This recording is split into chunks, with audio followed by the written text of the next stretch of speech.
ধন্যবাদ সকল বন্ধুদের।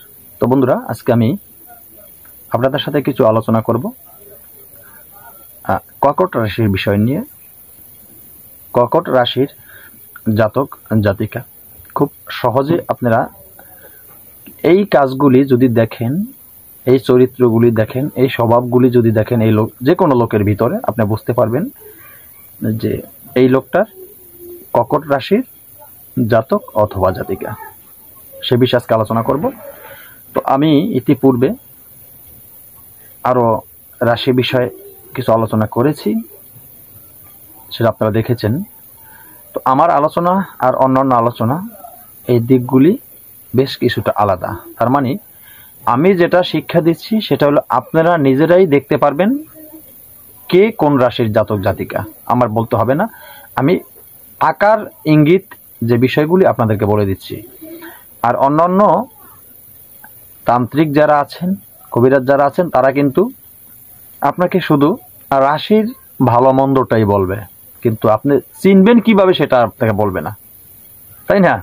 তা যাই হোক, আমি সেদিকে কথা বলবো না।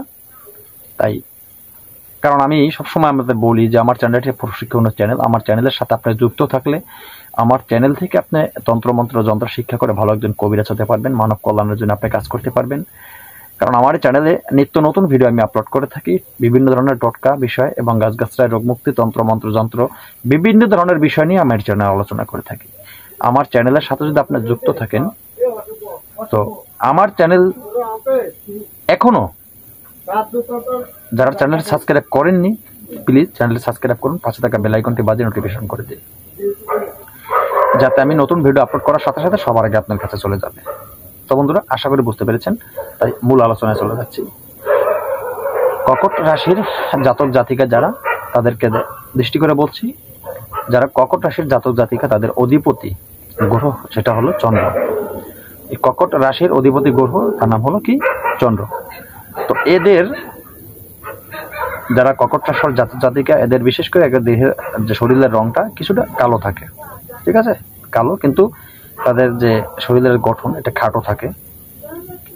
তবে এদের শরীরে যে কোনো একটা কালো দাগ কোথাও থাকবে, তিল দাগের মতন থাকবে, এটা আছে। আর একটা কথা কি জানেন, যেটা বিশেষ, সেটা হলো তাদের মনটা হলো নিষ্ঠুরতা ভরা। তাদের ভিতরে মানুষের জন্য কোনো মায়া মহব্বত জিনিসটা তাদের ভিতরে থাকে না, খুবই একটি কম, নাই বললেই চলে। তো যাদের মায়া মহব্বত তাদের ভিতর থাকে না, তারা কোন গতির লোক হয় সেটা তো বুঝতেই পারেন আপনারা। কারণ ইউটিউবে সবকিছু আলোচনা করা সম্ভব না। ইউটিউবের কিছু নিয়ম আছে, নীতিমালার বাইরে গেলে তখন সমস্যা আছে আমাদের। যাই হোক, সেটা অবশ্যই আপনারা বুঝতে পারেন। তবে বহু সন্তান হয়, কিন্তু এদের সন্তান জন্ম দেয়ারা অনেক সন্তান জন্ম দেয়, কিন্তু সব বাচ্চাগুলি মরে যায়। একটি বাচ্চা থাকে জীবিত, সেটা পুত্র সন্তান, ঠিক আছে? তো তবে এদের ভাগ্য অনেকটা ভালো, অর্থের দিক দিয়ে ভাগ্য ভালো। তবে এদের পেট, ঘাড়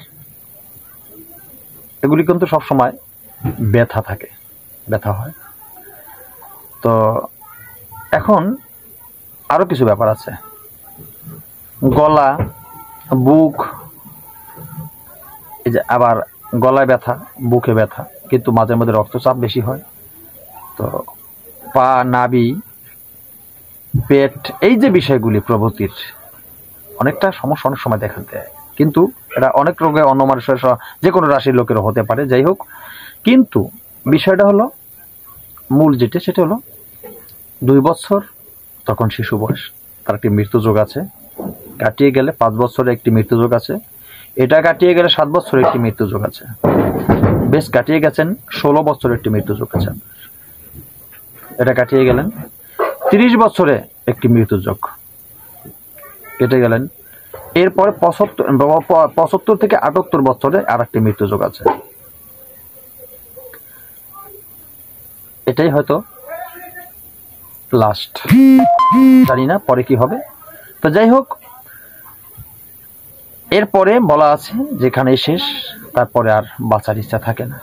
তবে এই কর্কট রাশির জাতক জাতিকারা যদি বিদেশে গমন করেন, প্রবাসে যান, তাদের ইনকাম ভালো হয়, তাদের রোজগার ভালো হয়, তারা অনেক উন্নতি করতে পারেন আর্থিক। তবে একটি বিশেষ ব্যাপার, এদের যে স্বভাব অন্যরকম থাকে। এরা কিন্তু নারী ব্যবসায়ী হয়ে থাকে। কোনো কিছু খারাপ কুচক্র মহলের সাথে একসাথে মানে কি বলবো, জড়িত হয়ে এই ব্যবসাগুলির সাথে যুক্ত হন। যারা জাতক তাদের উদ্দেশ্যে বলছি। আর জাতিকা যারা, তাদেরও স্বভাব চরিত্র ভালো থাকে না, তাদের খারাপ ধরনের নোংরা স্বভাব তাদের ভিতরে থাকে। ঠিক আছে? তো এদের জন্য একটা শুভ দিন, ভালো দিন কোনটা? তাদের জন্য শুভ দিন সোমবার দিন, ভালো দিন সোমবার দিন।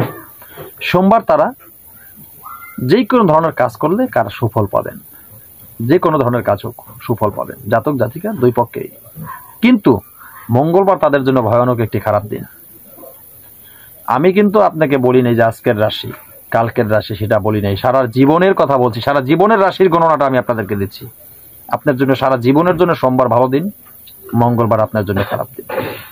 মাথায় রাখবেন, ভয়ঙ্কর দিন মঙ্গলবার দিন আপনার জন্য। মঙ্গলবার দিন আপনি কোনো শুভ কাজে হাত দিবেন না, কোনো ভালো কাজ হাত দিবেন না। আপনি যদি মঙ্গলবার ভালো কোনো কাজে হাত দেন, নির্ঘাত আপনার বিপদ হবে। আপনি সফলতা লাভ করতে পারবেন ওখান থেকে, সেটাই আপনার বিপদ। ঠিক আছে না?